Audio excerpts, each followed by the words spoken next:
Kita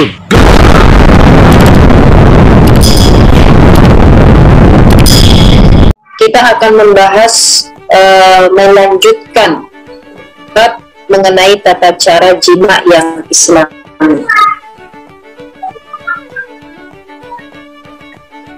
Di sini di dalam kitab ini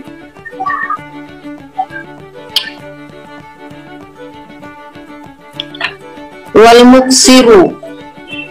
muksiru minal jima'i la yakhfa haramuhu sari'an wa qillatu quwwatihi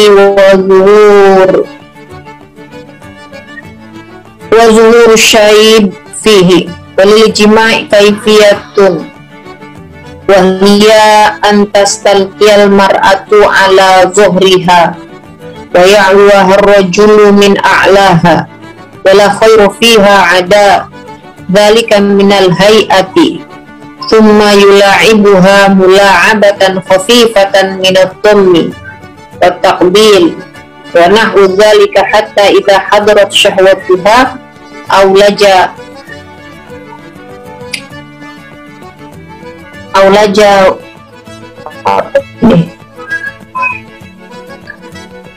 wa taharruk fa idza sabbal mani wala yanzi'u bal yasbiru sa'atan min ad-dhammi jayyidi laha fa idza sakana jismuhu sukunan 'aziman naza'a wa mala ala yaminihi hina naz'i faqad zakaru anna dhalika mimma yakunu bihil waladu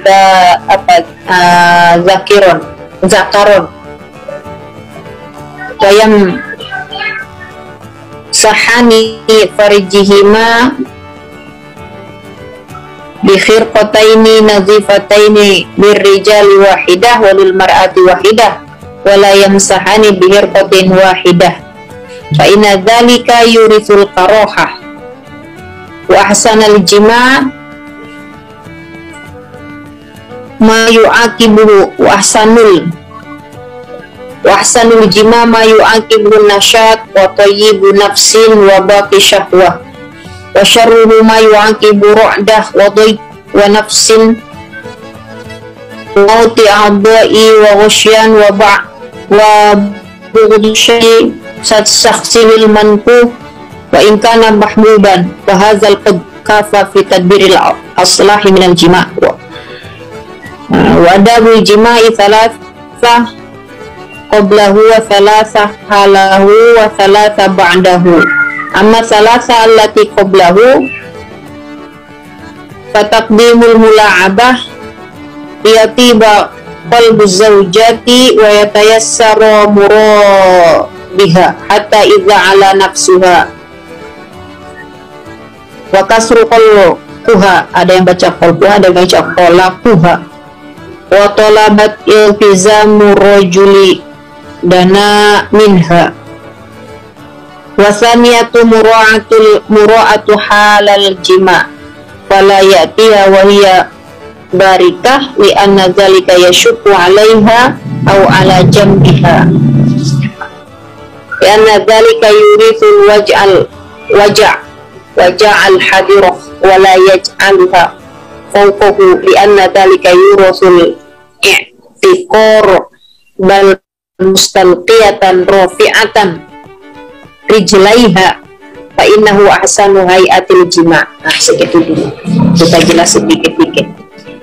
Jadi sini wal muksiru minal jima', dan orang yang terlalu sering, terlalu banyak melakukan jima', melakukan hubungan seks, la yang farumu, maka dia bakal terlihat jelas di raut mukanya itu, haramuhu itu apa ya,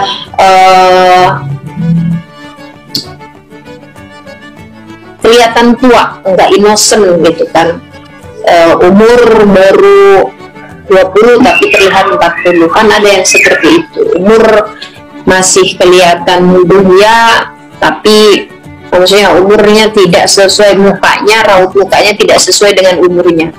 Ada yang seperti itu. Nah, itu bisa dideteksi, salah satunya bukan karena hanya hormonal atau kondisi kulit yang kurang baik, tetapi salah satunya adalah bisa dideteksi dia itu terlalu banyak jima, bisa dikatakan seperti itu. Jadi kelihatan tuanya lebih cepat.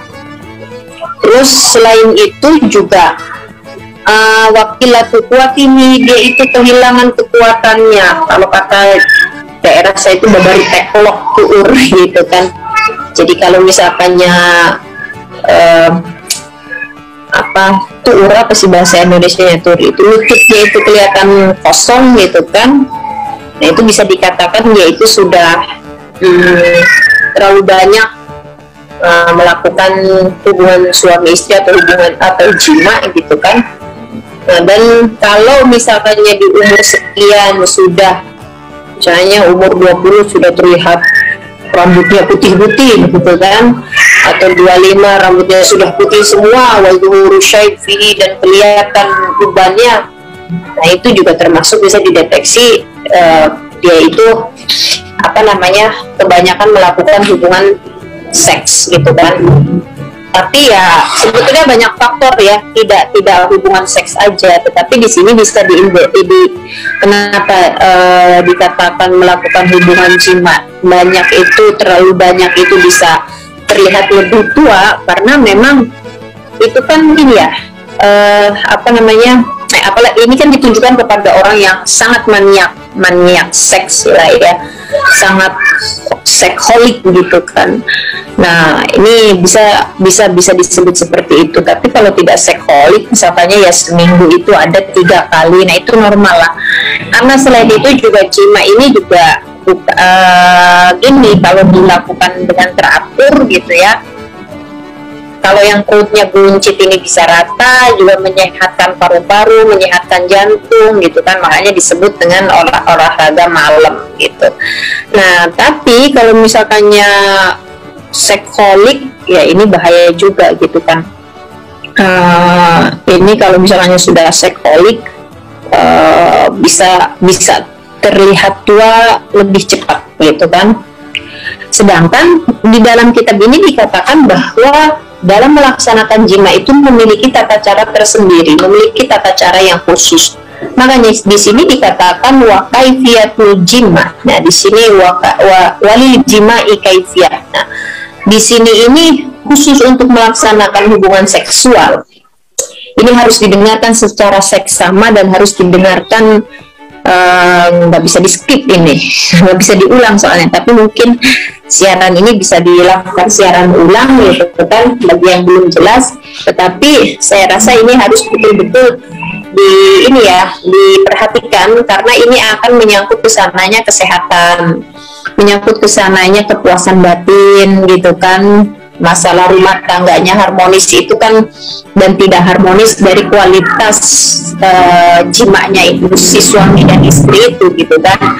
Nah kemudian makanya di sini diatur kaifiyahnya. Kaifiyah itu adalah tata cara yang baik menurut Islam dan tidak melanggar kepada syariat, dan tentunya Islam melakukan menetapkan peraturan-peraturan itu, tentu di sananya nanti ada imbas kesehatan, imbas psikis, pokoknya imbas fisik dan psikis gitu kan. Nah di sini ada tata cara atau kaifiyat yang paling baik yang harus dilakukan dalam melaksanakan jima. Mana wahia antas talqiyal mar'ah. Pertama, jima yang diatur dalam Islam dan tata cara yang paling baik, dan pokoknya tata cara tersendiri di dalam Islam, yaitu si istri ini harus antas talqiyah, harus terlentang itu ya, tidur terlentang gitu kan, membuka badannya gitu kan, membuka pahanya. Pahanya itu jangan ditutup, jadi jangan dirapetin, pahanya harus dibuka seperti ini gitu kan. Nah ini kalau bahasa Jawanya melumah ya, jadi harus terlentang.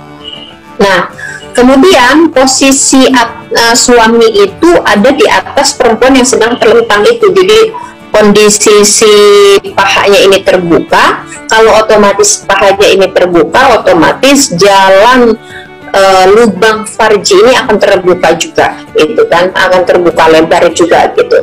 Nah, tapi ada dalam satu kitab lain dikatakan bahwa ketika terlentang itu backbone, pinggul perempuan ini harus diganjel dengan bantal agar posisi posisi pinggulnya itu otomatis posisi vaginanya itu akan lebih tinggi gitu kan, sehingga nanti ketika didukul itu lebih mudah dan ketika terjadinya penetrasi, terjadinya penetrasi dan air mani keluar, itu lebih gampang masuk kepada jalan rahim dan bisa cepat melakukan pembuahan. Tetapi di sini sekalipun ada ya beberapa kasus itu sudah dilakukan dengan benar, tapi tidak langsung perempuannya itu positif hamil gitu. Ada apa ini? Nah, itu bisa dilihat dari siklus haid. Makanya kalau sudah ngaji Risalatul Mahid kemudian ngaji Fathul Ijar ini agak nyambung ya, karena di situ kalau di Risalatul Mahid itu dijelaskan mengenai waktu-waktu perempuan ini mengalami haid gitu kan, berapa hari mengalami haid, terus dalam 1 bulan itu haidnya golibnya berapa hari atau akolul haidnya berapa hari. Nah, pasca kita haid dan pasca kita bersih dari haid, nah itu sudah memasuki masa subur. Makanya kenapa kalau misalnya ada kasus perempuan kalau hari ini dia melakukan akad nikah dan dia kondisinya belum bersih haid, kemudian setelah beberapa hari, besoknya lah ya, minimalnya besoknya dia itu mengalami yang namanya bersih haidnya gitu kan. Nah, bersih haidnya kemudian dijima sama suaminya, nah itu bisa langsung jadi. Nah, makanya jangan heran ketika ada perempuan langsung setelah menikah langsung isi, jangan langsung menjustifikasi dia itu hamil di luar nikah, tapi lihat dulu riwayat haidnya, apakah dia pasca nikah itu masuk kepada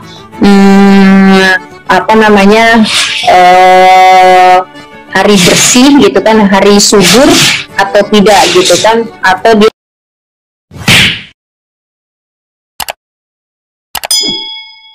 Holga